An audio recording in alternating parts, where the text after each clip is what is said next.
Okay, never have I rebuilt a carburetor before. This is about as far as I've ever gotten. Opening up the bowl to see if there's crud in it. We're gonna go way deeper today.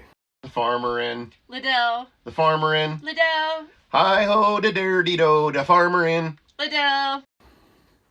So, I guess nothing to it but to do it. Here we go. I'm going to try and lay these things out in a way that makes sense to go back together. I do have a little exploded view thing and a rebuild kit, but yeah, I'm super nervous, guys. Super nervous. I don't want to screw anything up or lose anything, but I guess, worst case scenario, I'm looking at buying a new carburetor. And I don't think these things are terribly expensive, but still, I don't want to screw it up. Yeah, I'm already going to have to go get something to scrape this off, but hopefully not gouge the surface. Yeehaw.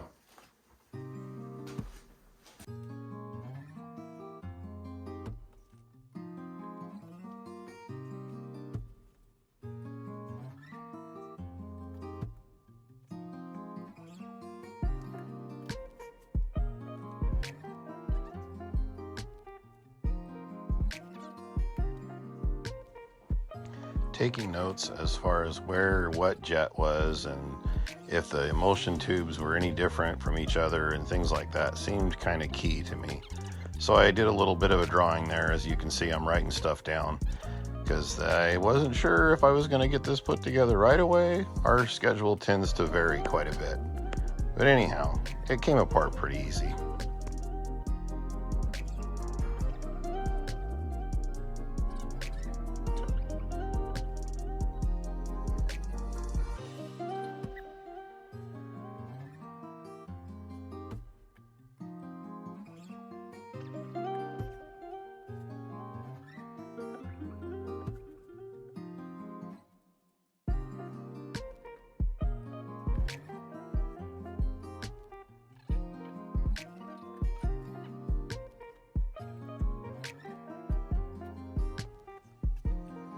I wasn't exactly sure how this choke came apart or how deep I should go with it, but it wasn't that bad. I actually tore into it pretty quickly. Got some stuff written down, and then scribed a line right there. That way I knew where to set it without getting crazy later, but it wasn't too bad. Pretty simple, really, once you just kind of take note of what's going on.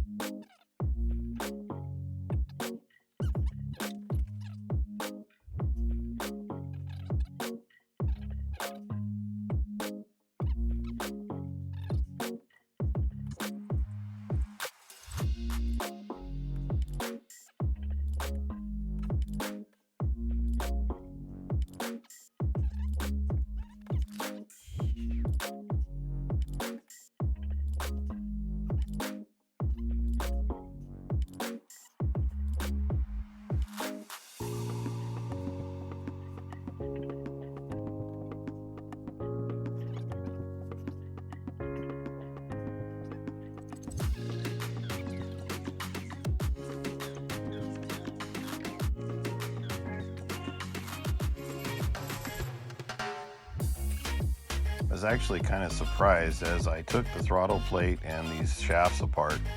There's probably more parts on the outside of this carburetor than there really are on the inside.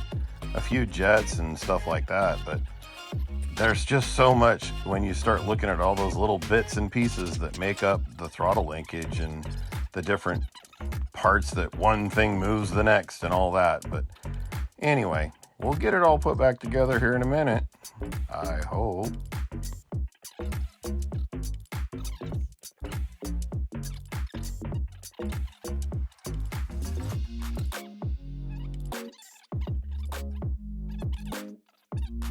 I think we're ready to mix up our solution and let this thing take a bath. Okay, time to put this thing back together.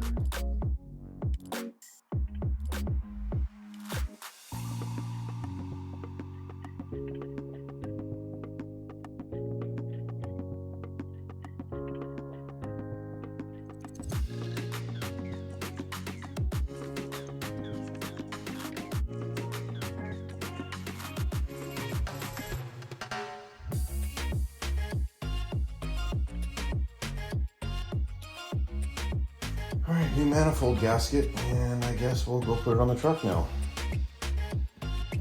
Find out if I did a good job or if we're starting over. Okay guys, we got it all put back together. It's gonna crank a little while before we get gas in there, but wish me luck.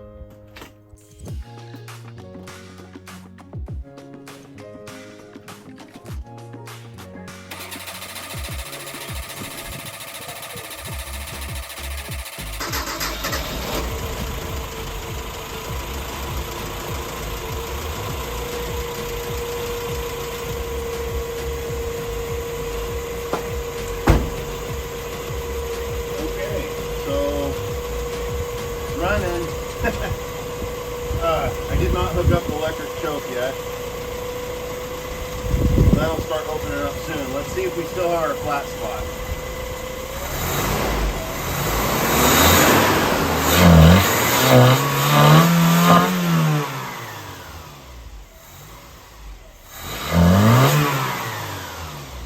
Better than it was. I gotta do some more reading, but that's better than it was. It used to just fall on its face.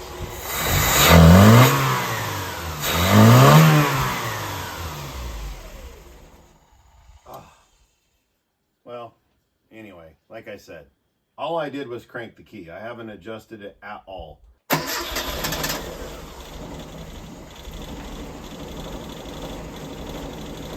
Yeah, we need to do a little bit of work. Now that the choke is opening up, I need to adjust the... And I don't have a screwdriver. What a shame. Well, we'll adjust on it a little bit more. All right, well, we got the air cleaner put back on and all that stuff all tidied up. I got rid of a bunch of different vacuum lines and everything. I know there's still a bit in here, but this whole area was very confusing. I must have removed about, without exaggeration, 20 feet of vacuum line that was running all back and forth and all over everywhere. And probably about the same amount, 20 wires that were just going to nowhere. I mean, I still got these two that they don't plug into anything.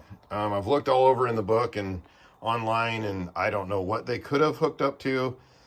Some possibility was the air conditioner, but that's mostly over here, so whatever. Anyway, it ain't gonna win any trophies, but we got the engine bay cleaned up a little bit. Anyhow, I think Lil Red now needs a bumper. Yeah, I think that'll be the next little project. Anyway, there she is. I guess we'll call it on this one. Thanks for watching.